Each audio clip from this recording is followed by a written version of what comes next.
হযরত বারায়া ইবনে আজিব রাদিয়াল্লাহু তাআলা আনহু বলেন, আমরা একদিন রাসূল সাল্লাল্লাহু আলাইহি ওয়াসাল্লামের সাথে এক জৈনক আনসারীর জানাজা পড়ে কবরস্থানে গিয়েছিলাম।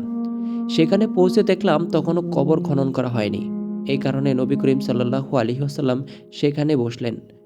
আমরাও তার চারিদিকে আদবের সাথে এমনভাবে বসলাম যে তার মাথার উপর যেন পাখি বসে আছে। রাসূল সাল্লাল্লাহু আলাইহি ওয়াসাল্লামের হাতে একখানা লাঠি ছিল। তা দ্বারা তিনি চিন্তাযুক্ত মানুষের ন্যায় মাটি খুঁড়ছিলেন। নবী করিম সাল্লাল্লাহু আলাইহি ওয়াসাল্লাম নিজস্ব মাথা মোবারক উঠিয়ে বললেন, কবরের শাস্তি হতে আল্লাহ তাআলার কাছে আশ্রয় প্রার্থনা করো। এই কথা তিনি ২ বা ৩ বার বললেন। অতঃপর বললেন, মুমিন বান্দা যখন দুনিয়া থেকে পরকাল অভিমুখী হয় তখন আকাশ হতে তার কাছে ফেরেশতার আগমন ঘটে, যাদের চেহারা হচ্ছে সূর্যের ন্যায় সমুজ্জ্বল। তাদের সাথে থাকে জান্নাতের কাফন ও জান্নাতের সুঘ্রাণ। এই ফেরেশতাগণ মুমূর্ষু ব্যক্তির দৃষ্টির শেষ সীমানায় গিয়ে বসে। অতঃপর মালাকুল মাউত ফেরেশতার আগমন হয়। সে এসে মুমূর্ষু ব্যক্তির শিয়রে বসে বলে, হে পবিত্র আত্মা, আল্লাহ তাআলার ক্ষমা ও মাগফিরাত এবং তার সন্তুষ্টির পানে দেহ থেকে বের হয়ে আসো। তখন মুমিন ব্যক্তির আত্মা খুব সহজে এমনভাবে দেহ থেকে বের হয় যেমন কলসি থেকে পানির ফোঁটা প্রবাহিত হয়ে বেরিয়ে আসে।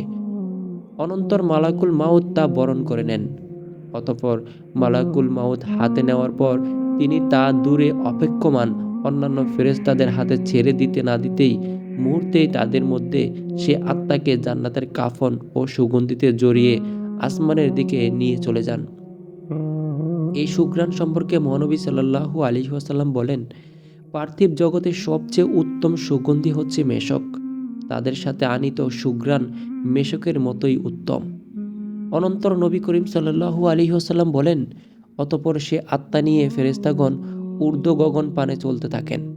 তারা অন্যান্য যেসব ফেরেশতাদের পাশ দিয়ে অতিক্রম করেন তারা জিজ্ঞেস করেন, এই পবিত্র আত্মা কার?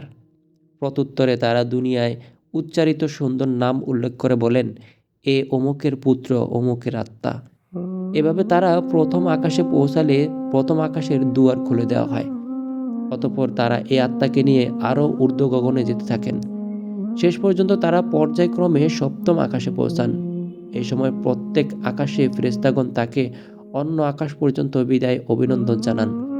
সপ্তম আকাশে উপনীত হলে আল্লাহ তাআলা বলেন, আমার এই বান্দার নাম ইল্লিনের দপ্তরে লিপিবদ্ধ করো এবং তাকে পুনরায় পৃথিবীতে নিয়ে যাও। কেননা আমি মাটি দিয়ে মানুষ সৃষ্টি করেছি এবং সেই মাটিতেই তাকে ফিরিয়ে দেব, আর সেই মাটি থেকেই তাকে দ্বিতীয়বার উত্থিত করব। অতঃপর আত্মাকে তার দেহে অবয়বে রাখা হয়। তারপর তার কাছে ২ জন ফেরেশতার আগমন ঘটে। তারা তাকে উঠিয়ে বসান এবং তাকে জিজ্ঞেস করেন, তোমার প্রভু কে? সে বলে, আল্লাহ তাআলা আমার প্রতিপালক। অতঃপর তাকে জিজ্ঞেস করা হয়, তোমার ধর্ম কি? সে বলে, আমার ধর্ম ইসলাম।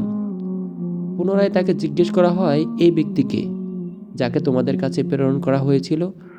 প্রত্যুত্তরে সে বলে, ইনি আল্লাহ তাআলার রাসূল। অতঃপর তাকে জিজ্ঞেস করা হয়, তোমার আমল কি? সে বলে, আমি আল্লাহ তাআলার কিতাব পাঠ করেছি আর তা বিশ্বাস ও সত্যারোপ করেছি। এরপর আসমান থেকে একজন ঘোষক এই ঘোষণা দেন, আসলে যা আল্লাহর ঘোষণা, আমার বান্দা সত্য বলেছে, সুতরাং তার জন্য জান্নাতের বিছানা বিছিয়ে দাও, তাকে জান্নাতের কাপড় পরিধান করাও এবং তার জন্য জান্নাতের দিকে একটি দরজা উন্মুক্ত করে দাও। অতঃপর তার দিকে জান্নাতের একটি দরজা খুলে দেওয়া হয়। সে দরজা দিয়ে জান্নাতের সুঘ্রাণ এসে তার কাছে পৌঁছে, আর দৃষ্টির শেষ সীমা পর্যন্ত তার কবরকে প্রশস্ত করা হয়।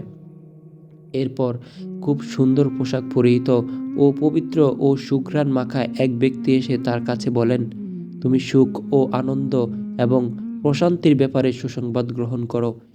এ হচ্ছে সেই দিন যে দিনের আগমন সম্পর্কে তোমাকে প্রতিশ্রুতি দেওয়া হয়েছে। মুমিন ব্যক্তি তখন জিজ্ঞেস করেন, তুমি কে? বাস্তবিকই তোমার চেহারা খুব সুন্দর এবং উত্তম চেহারা বলার যোগ্য। প্রত্যুত্তরে সে বলে, আমি তোমার পুণ্যকর্ম। তখন মুমিন ব্যক্তি আনন্দ চিত্তে বলে, হে আমার প্রতিপালক, কিয়ামত কায়েম করুন। হে আমার প্রতিপালক, কিয়ামত কায়েম করুন, যাতে আমি আমার পরিবার পরিজন ও সম্পদের সাথে মিলিত হতে পারি। আজকের ভিডিওতে এটি প্রথম পর্ব। দ্বিতীয় পর্বে কাফেরদের লাঞ্ছনা, কাফেরদের আত্মার লাঞ্ছনা, অপমানের ঘটনা উল্লেখ করব ইনশাআল্লাহ। তাই ভিডিওতে একটি লাইক করে চ্যানেলটি সাবস্ক্রাইব করে রাখুন এবং পাশে থাকা বেল আইকন প্রেস করে অল করে রাখুন। আল্লাহ আপনাদের সবাইকে ভালো রাখুক, সুস্থ রাখুক। আল্লাহ হাফেজ। আসসালামু আলাইকুম রহমতুল্লাহি আবরাকাতুহু।